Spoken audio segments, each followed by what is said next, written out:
నారాయణం నమస్కృత్య నరం చైవ నరోత్తమం దేవీం సరస్వతీం వ్యాసం తతో జయముదీరయేత్. శివాయ గురవే నమః. శ్రీమాత్రే నమః. శ్రీ విష్ణురూపాయ నమః శివాయ. నమో మహద్భ్యో ఋషిభ్యో గురుభ్యో నమః. ఈటీవీ లైఫ్ ఆధ్యాత్మిక ఛానల్ తమసోమ జ్యోతిర్గమయ జీవనవేదం కార్యక్రమానికి స్వాగతం.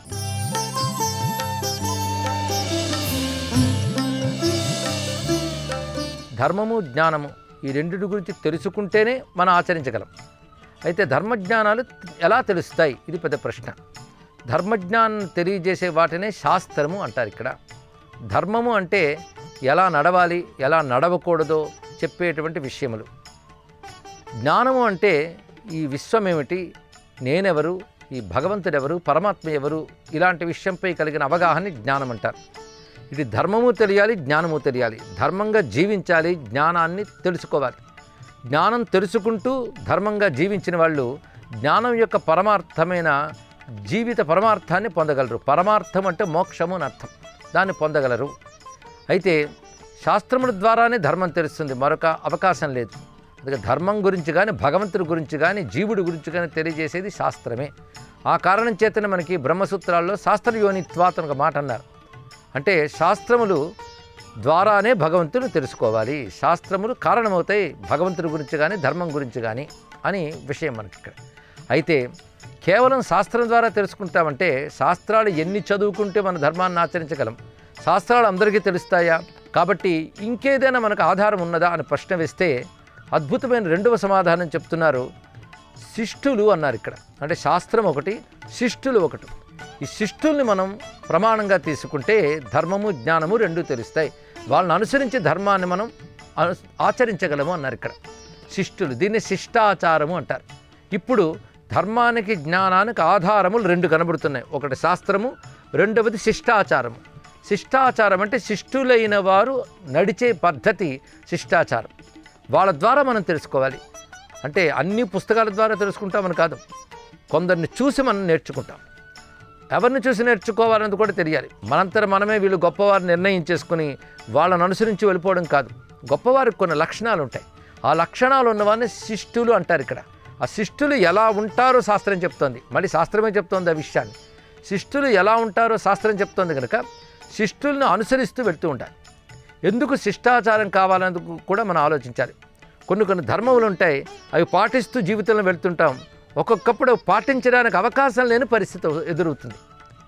అప్పుడు ఏది ధర్మం ఏది అధర్మమో తేల్చుకోలేని పరిస్థితి కూడా వస్తుంది, కేవలం శాస్త్రం మీద వెళుతూ ఉంటే.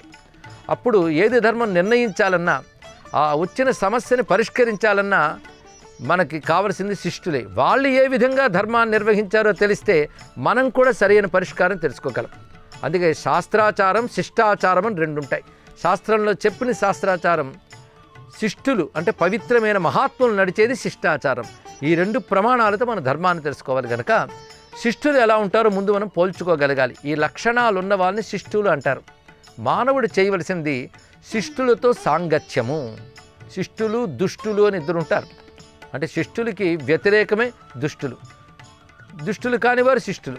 అయితే మానవుడు ఎవరితో సాంగత్యం పొందాలి అంటే దుష్ట సాంగత్యం పనికిరాదు, శిష్ట సాంగత్యం కావాలి. అందుకే పరిత్రాణాయ సాధూనాం వినాశాయ చ దుష్కృతాం అన్నాడు కదా పరమాత్మ. అంటే సత్పురుషులను రక్షించడానికి వస్తాను, అదేవిధంగా దుష్ట పురుషులను శిక్షించడానికి వస్తానని చెప్పాడు కదా. అందుకు దుష్టులు శిష్టులు లోకంలో ఉంటారు. దుష్టులతో సాంగత్యము క్షేమంకరం కాదు, దాన్ని విడిచిపెట్టే ప్రయత్నం చేయాలి. సజ్జన సాంగత్యం పొందే ప్రయత్నం చేయాలి. దుష్ట సాంగత్యం దొరికినంత సులభంగా శిష్ట సాంగత్యం దొరకదు అని శాస్త్రం చెప్తున్నారు. ఎందుకంటే వాళ్ళు ఎప్పుడూ సంఖ్య తక్కువగానే ఉంటుంది, దుష్టుల సంఖ్య ఎక్కువగా ఉంటుంది. రాళ్ళు దొరికినంత ఎక్కువగా రత్నాలు దొరకవు కదా. అయితే మనం వెతుక్కునేది రత్నాలనే, రాళ్ళని వెతుక్కుంటూ వెళ్ళం. రత్నాలు వచ్చినప్పుడు శ్రేష్టం, వాటి వల్ల మనకి విలువ పెరుగుతుంది. అలా రత్నాలు లాంటి శిష్టులు ఎలా ఉంటారో తెలుసుకుంటే మనం వాళ్ళని పోల్చుకోవచ్చు. ఎందుకంటే శిష్టులకు ప్రత్యేక వస్త్రము, ప్రత్యేక వేషధారణ ఉండదు. వాళ్ళు మానవులే, కానీ వాళ్ళ యొక్క ప్రవర్తన బట్టి, మాట బట్టి మన శిష్టులు పోల్చుకోవాలి. శిష్టులు ఎలా ఉంటారో చెప్తున్నాడు. ఈ చెప్తున్న విషయం శాస్త్రం ఎంత అందంగా చెప్తుందంటే వాళ్ళని పోల్చుకోవడం ఒకటి, ఈ శిష్టాచార లక్షణాలు చదువుకున్న మన శిష్టుల్లా ఉండే ప్రయత్నం చేయాలి. మనం శిష్టులం కావాలి. మన శిష్టులం కావాలి అంటే గొప్ప శిష్టులను ఆదర్శంగా తీసుకోవాలి.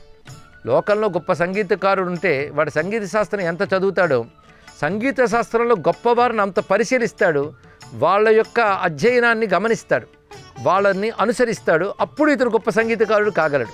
అలాగే మనం కూడా ధర్మము జ్ఞాన విషయంలో అటు ధర్మజ్ఞాన శాస్త్రాలను ఎంత తెలుసుకుంటామో అందులో పండిపోయిన మహాత్ములను కూడా అంత అధ్యయనం చేయాలి. ఆ మహాత్ముని శిష్టులు అంటారు.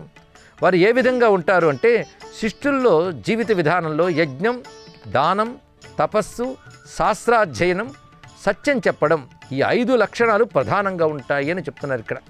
యజ్ఞము అనే మాటకి భగవంతుడిని ఉద్దేశించి చేసే సత్కర్మ యజ్ఞం అవుతుంది. అందుకే సత్కర్మలు ఈశ్వరార్పణ బుద్ధితో చేస్తే యజ్ఞం అనిపించుకుంటాయి. అలాగే రెండవది దానము, ఇంకొకరికి ఇచ్చే స్వభావం మనకు ఉండాలండి. ఇక్కడ పుచ్చుకునే స్వభావం కాదు, ఇచ్చే స్వభావం మనం అలవాటు చేసుకోవాలి.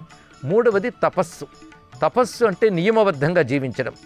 ఇక 4వది శాస్త్రాధ్యయనం, వీలైనంత వరకు సత్శాస్త్రములు అధ్యయనం చేస్తూ ఉంటే మనకి ధర్మాలు తెలుస్తూ ఉంటాయి, మనం పాటిస్తున్న ధర్మంపై నిష్ఠ కూడా ఏర్పడుతుంది.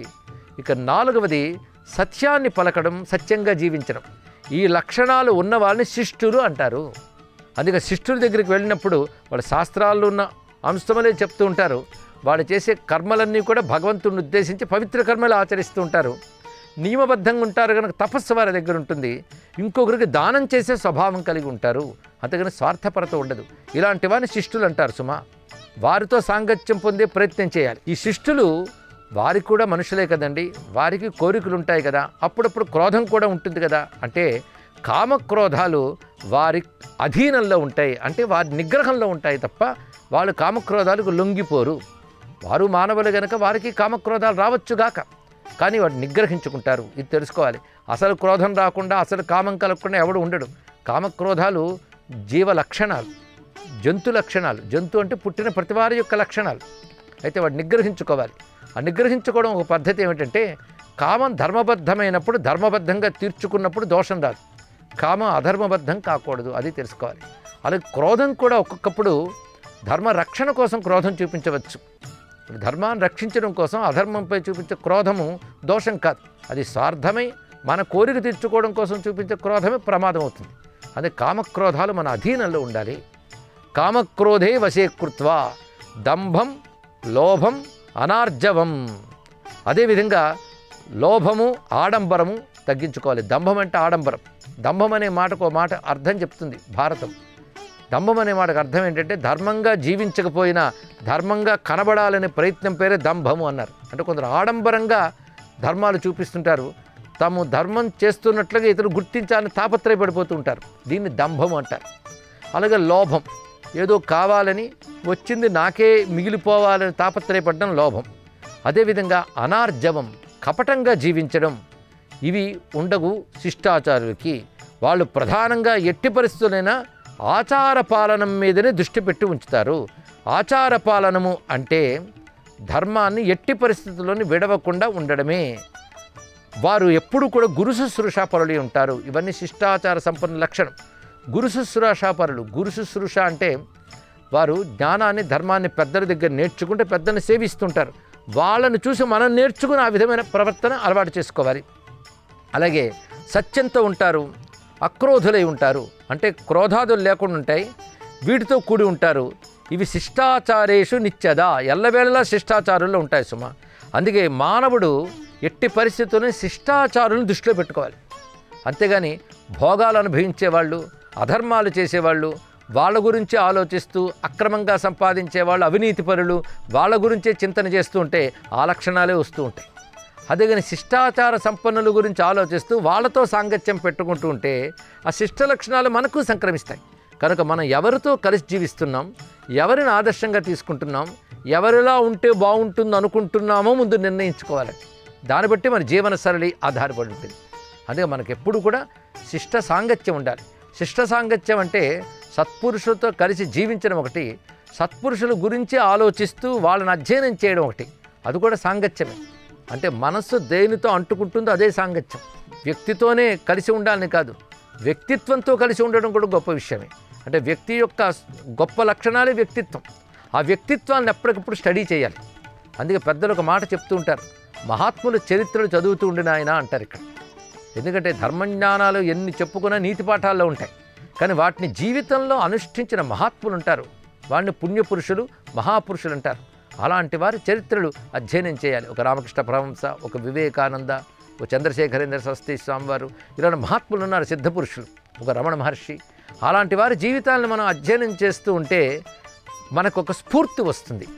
పైగా ధర్మంగా జ్ఞానంగా బ్రతకవచ్చు, బ్రతకాలి అనేటువంటి ఒక బలమైన నమ్మకం ఏర్పడుతుంది. పైగా మనం చూస్తున్న దాన్ని మించి ఒక గొప్ప సత్యం ఉంది, మనం పవిత్రంగా జీవిస్తే ఆ సత్యాన్ని అనుభవానికి తెచ్చుకోవచ్చు అనే ఒక దృఢమైన స్ఫురణ కూడా మనకు కలుగుతుంది. అందుకే అలాంటి మహాత్ముల చరిత్రను అధ్యయనం కూడా సత్సాంగత్య కిందకే వస్తుంది. అందుకే సత్పురుషులతో మనకు కనబడుతున్న లోకంలో ఉన్నవారితో సత్పురుషులను వెతుక్కుని మరి సాంగత్యం చేయాలి. అదేవిధంగా సత్పురుషుల జీవితాలను అధ్యయనం చేయాలి. అది లేనప్పుడు కేవలం తినడానికి తిరగడానికే జీవిస్తున్నామనే జీవితాలు పశుప్రాయ జీవితాలు అయితే వాడికి పరాన్ని ఇహాన్ని కూడా పొందలేడు సుమా అనే విషయాన్ని మహర్షులు అంత చక్కగా చెప్తున్నారు. అది శిష్టాచారే మనఃకృత్వ ప్రతిష్టాప్యచ సర్వశః. శిష్టాచారాన్ని మనస్సులో నిలుపుకుంటూ అవే స్వీకరిస్తూ వెళ్ళినటువంటి వాడు ఉత్కృష్టుడవుతాడు సుమా అని చెప్పారు. ఎందుకంటే శిష్టాచారం త్యాగంతో కూడి ఉంటుంది సుమా అన్నారు. త్యాగము, స్వార్థము ఈ రెండు పరస్పర విరుద్ధాంశములు. ప్రతిదీ నాకు కావాలి, నేను అనుభవించాలనుకోవడం స్వార్థం. త్యాగం అంటే విడిచిపెట్టడం. విడిచిపెట్టడమే గొప్ప లక్షణం. అంటే త్యాగేనైకే అమృతత్వమానసు అంటారు. ఆ విడిచిపెట్టడం ఎలా ఉంటుంది అనే కానీ చెప్తూ ఒక అద్భుతమైన విషయం చెప్తున్నాడు మహర్షి. వేదస్యోపనిషత్ సత్యం, సత్యస్యోపనిషత్ దమః, దమస్య ఉపనిషత్ త్యాగః, శిష్టాచారేషు నిత్యదా. వేదము యొక్క సారం సత్యము, సత్యము యొక్క సారం ఇంద్రియాలను నిగ్రహించుకోవడం, ఇంద్రియ నిగ్రహానికి సారం త్యాగము అన్నాడు ఇక్కడ. నిజంగా నీకు ఇంద్రియ నిగ్రహం ఉన్నది అంటే త్యాగంలో తెలుస్తుంది ఇక్కడ. ఇది మామూలు జీవితంలో చూసిన, కేవలం ఆధ్యాత్మిక జీవితంలో కాదండి. ఆధ్యాత్మిక జీవితం వేరే ఉండదు. మనిషి గొప్పగా బతికితే అదే ఆధ్యాత్మిక జీవితం తెలుసుకోవాలి ఇక్కడ. అదే ఆధ్యాత్మిక జీవితము, అదేదో తర్వాత ఎప్పుడు జీవితం చివరంకంలో చూసుకోవచ్చు అనుకోవద్దు. ఆధ్యాత్మిక జీవితం అంటే సరిగ్గా బ్రతకడం, గొప్పగా బ్రతకడం, అది తెలుసుకోవాలి. ఇంద్రియ నిగ్రహం అంటే యోగులో సన్యాసులు వాళ్ళు పాటించేది అనుకోవద్దు. ప్రతివారికి ఇంద్రియ నిగ్రహం మంచిదే. ఇంద్రియ నిగ్రహం వల్లనే త్యాగం ఉంటుంది.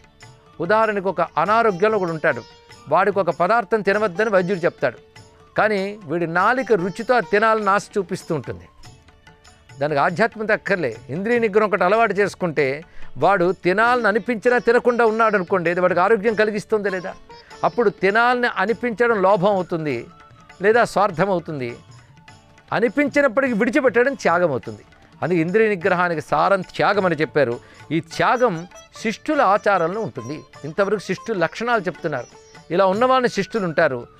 ఇలా ఉండాలనుకునేవాడు సాధకుడు అవుతాడు. కనుక శిష్టులు సిద్ధులు, శిష్టుల్లా ఉండాలనుకునేవాడు సాధకుడు. ఆధ్యాత్మ సాధకుడు శిష్టుల్ని లక్ష్యంగా పెట్టుకుంటూ అలా ఉండేలా జీవించాలి. లేకపోతే చాలామంది ఇంద్రియాలను నిగ్రహించడం కష్టమండి అలా చెప్తారు కదండి, కానీ కష్టమండి అంటుంటారు. కానీ అలా ఉన్నవాళ్ళు ఉన్నారయ్యా, వాళ్ళని చూడు, వాళ్ళ కష్టమైన దాన్ని ఎలా సాధించారో చెప్పు. అలా ఉండే ప్రయత్నం చేయి. ఒకడు కేవలం ఒక 10 మీటర్లు నడవడానికి కూడా కష్టమండి అంటుంటాడు. వాళ్ళంటి వాళ్ళు ఉన్నారనుకోండి, అవును కష్టమైన మద్దతు ఇస్తారు, దాన్ని బట్టి కష్టమైన తీర్మానిస్తారు. కానీ కొన్ని 100 కిలోమీటర్లు పరిగెత్తగలిగే వాళ్ళు ఉంటారు కదా, వాళ్ళని మనం ఆదర్శంగా తీసుకుంటే 10 మీటర్ల కంటే వెళ్ళగలిగే వాళ్ళు ఉంటారని తెలుస్తుంది కదా, దానికి ప్రయత్నిస్తాం. అందుకే ఏ సాధన లేని శిష్టాచారం లేని వాళ్ళనే మన చుట్టూ ఉంచుకుంటే ఇదే జీవితం బతికేస్తుంటాం. కానీ శిష్టాచార సంపన్నుల్ని లక్ష్యంగా పెట్టుకుంటే మనం అద్భుతంగా పురోగమించగలము అనే విషయం తెలియజేస్తున్నారు ఋషులు. అందుకే శాస్త్రాలు ఎన్ని చదివినా శాస్త్రములు చెప్పినది సత్యమని చెప్పేటువంటి వాడికి శిష్టుడు. ఒక ధర్మము, ఒక జ్ఞానము గ్రంథాల్లో ఉన్నది సత్యమని రుజువు చేసేదే మహాత్ముల జీవితం. ఆ మహాత్ముల్ని శిష్టాచార సంపన్నులు అంటుంటారు ఇక్కడ. వారు అకృజ్యంతో నసూయంతః నిరహంకార మత్సరాః రుజవః శమసంపన్నాః శిష్టాచారాః భవంతి తే అన్నారు ఇక్కడ. ముందు చెప్పినట్లుగా కామక్రోధాన్ని నిగ్రహించుకున్న వారని చెప్తూ మరొక అద్భుత లక్షణం చెప్తున్నారు. అనసూయంతః, వాళ్ళకి అసూయ ఉండదు సుమా అన్నారు. అసూయ అంటే ఇతరుల్లో తప్పుల్ని వెతకడం. అలా ఇతరుల్లో తప్పుల్ని వెతికే స్వభావం వాళ్ళకు ఉండదు. అహంకారం అనేది ఉండదు, ఈర్ష్య ఉండదు, రుజు ప్రవర్తన కలిగి ఉంటారు. రుజు ప్రవర్తన అంటే మనసు, మాట, చేత మూడు ఒకలా ఉండడాన్ని రుజు ప్రవర్తన అంటారు. అలా జీవిస్తుంటారు, నిగ్రహ సంపన్నులై ఉంటారు. పైగా శాస్త్రం అధ్యయనం చేస్తూ దాని ప్రకారం జీవిస్తూ ఉంటారు సుమా. వాళ్ళ మనస్సు చాలా దృఢంగా ఉంటుంది.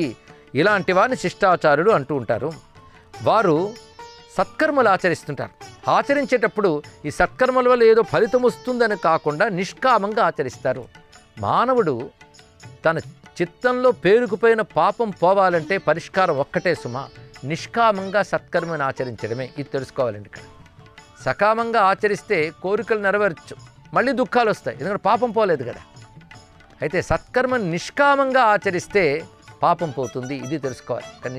నిష్కామంగా ఆచరించిన వారికి పాపములు పోతాయి, దానివల్ల చిత్తశుద్ధి ఏర్పడుతుంది. అందుకే చిత్తశుద్ధి కావాలంటే కర్మని నిష్కామంగా ఆచరించాలి. ఏ కోరిక లేకుండా సత్కర్మ చేయాలి.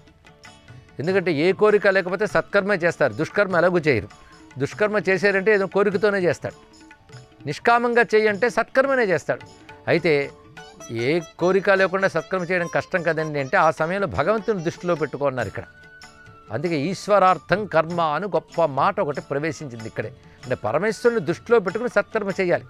అయితే అలా చేస్తే నువ్వు నిష్కామంగా చేసినప్పటికీ సత్కర్మ ఫలితం ఇవ్వకపోదు, తప్పకుండా ఇస్తుందండి ఇక్కడ. అది తెలుసుకోవాలి. నిష్కామంగా కర్మ చేసాం కనుక మాకు ఫలితం రాదు అనుకోవద్దు. నువ్వు ఫలితాన్ని దృష్టిలో పెట్టుకోకుండా నిష్కామంగా కర్మ చేస్తే చిత్తం నిర్మలమవుతుంది. అది ఇక్కడ ఎలాగూ ఆ సత్కర్మ యొక్క ఫలం నీకు భగవంతుడు ఉత్కృష్ట రూపంలో ఇస్తాడు, అందులో సందేహం లేదు. కానీ నిష్కామంగా చేయడం వల్ల మనస్సులో కామం అనే దోషం లేదు కనుక అది చిత్తానికి శుద్ధినిస్తుంది. అందుకే మానవుడు నిష్కామంగా కర్మను ఆచరించడానికి ప్రయత్నిస్తూ ఉండాలి సుమా. అలా ఆచరించే వాళ్ళని శిష్టులు అంటారు కనుక వారిని ఎల్లవేళలా దృష్టిలో పెట్టుకుంటూ ఉండు. అదేవిధంగా శిష్టులకి కొన్ని లక్షణాలు ఉంటాయి. వాళ్ళు దాతలై ఉంటారు. రెండవది, వారు సంపాదించినది తన మీద ఆధారపడ్డ వారికి ముందు పంచి తర్వాత వారు వినియోగిస్తారు. ఈ రెండు లక్షణాలు. మూడవ లక్షణం, దీనుల మీద దయ చూపిస్తారు. నాలుగవది, అందరి ఆదరం పొందుతూ ఉంటారు. వారు ధనంగా భావించే దేన్నో తెలుసా? ధనంగా మామూలు డబ్బుని ధనంగా భావించరు, విద్యనే ధనంగా భావిస్తారు. విద్యని ఆర్జించడమే ధనం అనుకుంటారు. అలాగే స్వధర్మాన్ని అనుసరించడమే జీవితం అనుకుంటారు. సర్వ ప్రాణుల పట్ల దయ కలిగి ఉంటారు. పైగా అలాంటి వారిని చూసి శిష్టులే ఆదరిస్తారు. అంటే మంచివాళ్ళని మంచివాళ్ళు ఆదరిస్తుంటారు. ఇలా మంచి వాళ్ళ చేత ఆదరింపబడుతూ ఉంటారు. 8 లక్షణాలు ఉంటాయి శిష్టుల్లో అంటూ ప్రత్యేకంగా ఒక శ్లోకంలో తెలియజేస్తున్నారు. దాతారః సంవిభక్తారః దీనానుగ్రహకారిణః సర్వపూజ్యాః శృతధనాః తథైవ చ తపస్వినః సర్వభూత దయావంతః తే శిష్టాః శిష్ట సమ్మతాః. శిష్టులు శిష్ట సమ్మతులు అవుతారన్నారు. అంటే సత్పురుషులు మెచ్చుకుంటారు. ఉదాహరణకు ఒక మహర్షో ఒక సిద్ధపురుషుడో ఎవరిని ఆధారంగా చూస్తారో తెలుసా? వారికి ఎవరో గొప్ప కానుకలు దక్షిణలు ఇచ్చి సంపన్నులైతేనే ఆధారంగా చూస్తారనుకోవద్దు. వాళ్ళు ఆధారంగా చూసేది శిష్టుల్నే, శిష్టులు ఆధారంగా చూస్తారు. అందుకే సత్పురుషుడు మన్నన పొందాలంటే మన సల్లక్షణాలతో ఉండాలి. కానీ ఎవడు సల్లక్షణాలతో ఉంటాడో వాడు సత్పురుషుల మన్ననలు పొందుతారు. అలా మన్నన పొందేటట్టు జీవిస్తారు వారు అంటూ శిష్టాచారం అంటే ఏమిటో చెప్తూనే శిష్టులుగా ఎలా జీవించాలో కూడా అద్భుతంగా తెలియజేశారు. ఇలా జీవించినటువంటి వారు ఉత్కృష్టమైన స్థితిని పొందుతారు. వాళ్ళు ఈ జీవితంలోనే సర్వ విధములైన దివ్యత్వాన్ని అనుభవానికి తెచ్చుకుంటారు. అలా కాకుండా ఫలాపేక్షతో సత్కర్మలు చేసేటువంటి వారు, సత్కర్మలు చేసేవారు ఉత్తమ లోకాలకు వెళ్ళి మళ్ళీ భూలోకానికి వస్తారు. అదే దుష్కర్మలు చేసేవారు పాపలోకాలు అనుభవించి వాళ్ళు భూమి మీదకి వస్తారు, మళ్ళీ మిశ్ర ఫలాన్ని అనుభవిస్తూ ఉంటారు అని చెప్తూ ఒక అందమైన విషయాన్ని ఋషి తెలియజేస్తున్నాడు. అది మొత్తంగా ఈ లోకంలో ఎన్ని రకాల వాళ్ళు ఉంటారంటే తెలియజేస్తూ, కొంతమంది ఇహలోకంలో సుఖపడతారు, వాళ్ళకి పరలోక సుఖం ఉండదు. కొంతమంది ఇహలోకంలో కష్టపడ్డా పరలోకంలో సుఖపడతారు. కొందరు ఇహపరాల్లో కూడా సుఖపడతారు, కొందరు ఇహంలో పరంలో కూడా సుఖపడరు అన్నాడు. ఈ మాటలు వింటే వారెవరెవరు తర్వాత చెప్తున్నాడు. కొందరు ఇహలోకంలో సుఖపడతారు, పరలోకంలో సుఖపడరు. కొందరు ఇహంలో కష్టపడ్డా పరంలో సుఖపడతారు. కొందరు ఇహపరలోకాల్లో సుఖపడతారు, కొందరు ఇహంలోనూ పరంలో సుఖాలు పొందరు. 4 కేటగిరీస్ అండి. ఈ 4 విభాగాలు ఎవరెవరో చెప్తున్నాడు. కొంతమంది పూర్వపుణ్య విశేషం చేత ధనాలు సంపాదిస్తారు, సంపదలు ఉంటాయి, ఆరోగ్యం బాగుంటుంది, దానితో వాళ్ళు అవి అనుభవించడానికి జీవితం గడిపేస్తుంటారు. ఇక్కడ అంటే ఆ సుఖాలు, ధనం వల్ల వచ్చే సుఖం, ఆరోగ్యం వల్ల వచ్చే సుఖం, అన్నీ అనుకూలించడం వల్ల వచ్చే సుఖాలు అనుభవించేస్తుంటారు. ఈ జన్మలో సత్కర్మలేవి చేయరు, కేవలం భోగాలు అనుభవించేస్తుంటారు. అటువంటి వారికి ఇహలోక సుఖమే ఉంటుంది కానీ పరలోక సుఖం ఉండదు. వీరు ఒక వర్గం వారు. రెండవ వర్గం వారు ఏంటంటే వారు సుఖపడ్డానికి ఎన్ని అవకాశాలున్నా వాటి వైపు వెళ్లకుండా యోగులై, తపోదీక్షితులై, శాస్త్రాధ్యయన తత్పరులై, అహింసావాదులై, జితేంద్రియులై ఈ జన్మలో సుఖాలు భోగాల వైపు వెళ్లకుండా యోగ జీవితాన్ని గడుపుతూ ఉంటారే, అటువంటి వారు ఈ జన్మలో ఏమీ సుఖపడరు కానీ తర్వాత వాళ్ళు ఉత్తమ గతులు పొందుతారు. వాళ్ళకి పరం తప్పకుండా ఉంటుంది నాయన అని చెప్పారు ఇక్కడ. ఇక మూడవ వారు అంటే ఇక్కడే ఇహము పరము ఎవరికి ఉంటాయో చెప్తున్నాడు. అంటే ఇహంలోనూ సుఖపడతారు, పరంలో సుఖపడతారు. అంటే మొదటి వారిలో ఇహమే ఉంది, రెండో వారిలో పరమే ఉంది. ఇహము పరము ఉన్నవారు ఎవరో చెప్తున్నారండి. అద్భుతమైన మాట ఇది. ఇహము పరము ఎవరికి ఉంటాయంటే ధర్మబద్ధంగా జీవించే గృహస్థులకి అని తెలియజేశారు ఇక్కడ. మొదటి చెప్పిన భోగపరాయణులు వేరు, రెండవసారి చెప్పిన యోగపరాయణులు వేరు. గృహస్థులు ఎలా ఉంటారు అంటే ఏ ధర్మమేవ ప్రథమంచరంతి ధర్మేణ లబ్ధ్వాచ ధనాని కాలే దారానవాప్య కృతిభిర్యజంతే తేషామయం చైవ పరశ్చలోక అయం పరహ. ఈ లోకం పరలోకం కూడా ఎవరికి ఉంటుందంటే వాళ్ళు ఈ లోకంలో కూడా భోగం అనుభవిస్తారు కానీ ధర్మబద్ధమైన భోగమే అనుభవిస్తారు. అంటే వివాహం చేసుకుని భార్య పిల్లలు వీటికే పరిమితమైపోయి ధర్మబద్ధమైన అర్థసుఖాలు అనుభవిస్తారు కనుక వాళ్ళకి ఇహము ఉంటుంది. అయితే ధర్మబద్ధంగా ఉన్నారు, ధర్మం కోసం సత్కర్మలు ఆచరిస్తారు కనుక పరము ఉంటుంది. అంటే వీళ్ళకి ఇహము పరము రెండు ఉంటాయి. ఇంతవరకు ముగ్గురిని వర్ణించారు. ఇక నాలుగవ వారు ఎవరంటే వాళ్ళు ఈ జీవితంలో ఒక్క ధర్మం తెలుసుకునే ప్రయత్నం చేయరు, ధర్మం ఆచరించే ప్రయత్నం చేయరు. అలాంటి వాళ్ళు ఇక్కడ సుఖపడ్డ కూడా ఉండదు వాళ్ళకి. ఎందుకంటే పూర్వపుణ్యం లేదు కనుక ఇక్కడ భోగాలు లేవు. ఇప్పుడు ఏ పుణ్యము చేయట్లేదు, ఏ పవిత్రత చేయట్లేదు కనుక వాళ్ళకి ఇహము ఉండదు, పరము ఉండదు అని చెప్తున్నారు. అంటే విద్య కోసం కానీ, తపస్సు కోసం కానీ, దానం కోసం కానీ, ధర్మబద్ధంగా సుఖపడ్డం కోసం కానీ ప్రయత్నించని వారు ఇక్కడ పరంలో కూడా సుఖభోగాలను అనుభవించరు సుమా అంటూ 4 రకాల గతుల్ని అద్భుతంగా చేసిన మహర్షి ఇలాంటివి శాస్త్రము ద్వారా శిష్టాచార సంపన్నుల ద్వారా తెలుసుకుని ప్రవర్తించాలి. అందుకే ఇక్కడ అయితే యోగుల వలె అన్నీ విడిచిపెట్టి ఇక్కడ కష్టపడు, తర్వాత సుఖపడతాం. లేకపోతే ధర్మబద్ధమైన సుఖాన్ని అనుభవిస్తూ ధర్మం కోసం ప్రయత్నించు, ఇహము పరము రెండూ వస్తాయి. కేవలం భోగాలు అనుభవించావా ఇక్కడే పోతే పరం ఉండదు. ఇక్కడ పుణ్యం వల్ల భోగం లేక ఇప్పుడేవి సత్కర్మలు చేయకపోవడం వల్ల ఇహము పరము కూడా ఉండని వాళ్ళు అవుతారు సుమా అంటూ మానవుల గతుల గురించి, ఉండవలసిన విధానం గురించి అద్భుతంగా చెప్పిన వేద జీవనానికి నమస్కరిస్తూ స్వస్తి. ఈ కార్యక్రమాన్ని తిరిగి చూడాలనుకుంటే www.youtube.com/ETV Life Spiritual లో చూడవచ్చు.